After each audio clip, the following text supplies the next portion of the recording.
কর্মবিরতি প্রত্যাহার করে চিকিৎসকদের অবিলম্বে কাজে ফেরার আহ্বান জানিয়েছেন স্বাস্থ্য উপদেষ্টা নূরজাহান বেগম। বিকালে সচিবালয়ে নিজ মন্ত্রণালয়ের সভাকক্ষে সংবাদ সম্মেলনে এই আহ্বান জানান উপদেষ্টা। এ সময় চিকিৎসকদের ওপর হামলার সাথে জড়িতদের সিসিটিভি ফুটেজ দেখে আইনের আওতায় আনার আশ্বাস দেন তিনি।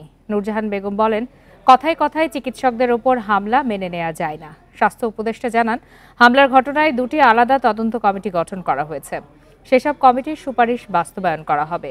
শনিবার রাতে ঢাকা মেডিকেলে হামলায় জড়িতদের গ্রেপ্তার ও চিকিৎসকদের নিরাপত্তার দাবিতে রবিবার দেশের সব হাসপাতালে শাটডাউনের ঘোষণা দেন ইন্টার্ন চিকিৎসকরা। প্রিয় নম্বর সেট করে বিকাশে সেন্ড মানি করুন ফ্রি।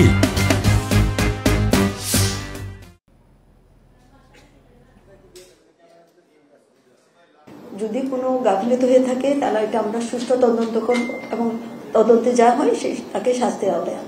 আর তেমনি আমার ডাক্তারদের আমি বলবো, তোমরা আমার সন্তানের মতো, তোমরা এই শাটডাউন তুলে নাও।